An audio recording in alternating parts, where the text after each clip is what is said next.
Welcome to Hypnosis Health Info. I'm Roger Moore.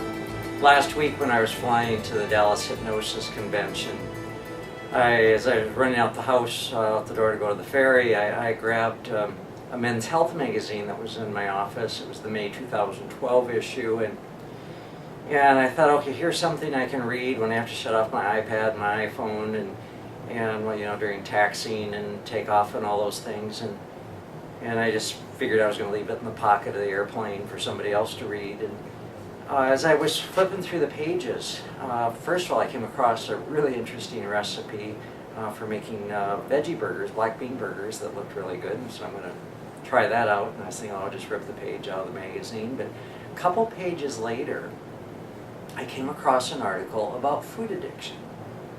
And I got all excited and started reading this article. And I was on my way to Dallas to teach a class on it's not about the food, and talking about the mental emotional roadblocks of taking weight off and keeping it off. And one of the primary areas I talk about is the whole issue of discomfort and how dieting in and of itself is an uncomfortable experience, and also how a lot of us used food to comfort ourselves. And you know, anytime when I weighed 110 pounds more than I do now, anytime I felt the least bit unloved, the least bit unaccepted, I'd be in the bakery or the coffee shop buying cinnamon rolls, Baker Batch cookies, grandma's food as comfort foods to make myself feel good. And food was my drug of choice. And so as I was reading this article, I got all excited because there was some new information in here and some things that I decided I was going to use in my talk when I talked specifically about food addiction on the whole issue of discomfort. And in this article, there was a section called Food on the Brain. It says, emerging science shows that the minds of overeaters may look like those of drug addicts. The proof is in the neuroimaging scans from Jean-Jacques Wang, MD of the Brookhaven National Laboratory. When Dr. Wang's team scanned the brains of obese overeaters and meth addicts, they found that the people in both groups had fewer dopamine receptors available in their brains than healthy individuals. And what's the big deal?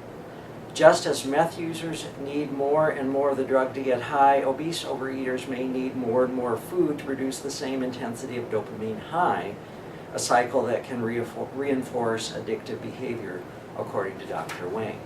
Now, one of the things that's a question out there is, for those of us who were obese and used food as a drug, did we lose dopamine receptors because of the food we were eating and how we used food? Or were we born that way and we went seeking, you know, the refined sugars, the processed foods, the chemicals that gave us that dopamine rush? And that part of the question seems to be unanswered. But here's what I do know, is that in years of working with folks, and I took my weight off back in about 96, 97.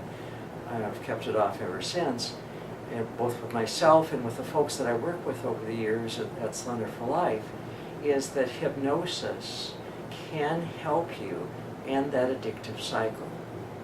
And that happens in two ways. One is it helps you make healthier choices, and when you're eating the vegetables, the whole grains, the fruit, you become accustomed to that, and you start getting high on other things, and you don't turn to food. Your taste buds change, and you don't turn to food to get that high. But the other thing that happens with hypnosis is that basically you're rewiring your neurology. Where you used to need food to create that dopamine high, now you can disconnect that and connect new receptors that start giving you highs, and natural highs in other ways, healthy ways that support you in all areas of your life, and that create that desire to be more physically active, that help you be more mindful, be more conscious, more present in your body, so that from that place of mindfulness you can make healthy choices, healthy decisions, eating when you're truly physically hungry, stopping eating when your body says enough, no more. And then you're able to recognize when you're stressed or hurt or angry or sad or lonely or bored or whatever it is, and deal with the emotions in a healthy way. Remember, emotions are good. All emotions are good, whether you're angry or sad or depressed or lonely or bored. They're signals going off telling you that you need to pay attention. That's a good thing. But then instead of eating boredom or feeding the sadness or the depression, go do something that is going to constructively occupy your time. Or go talk to somebody or do some inner healing work that will allow you to overcome your sadness or your loneliness or the depression.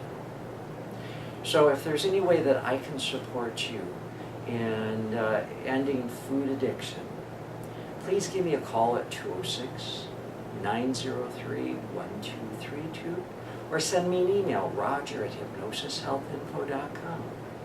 You can come see me here in the Medical Dental Building in downtown Seattle, or over in my office in Bainbridge Island. Once a month I'm over in Forks. And if you live too far away, we can set up Skype and telephone and internet sessions, no matter where you live, to support you in ending that addictive cycle that creates disease and illness and obesity, and that allows you to take charge, to be in control of you, at choice of what it is you're eating, how much you're eating, and ultimately your weight. I'm Roger Moore, and this is Hypnosis Health Info.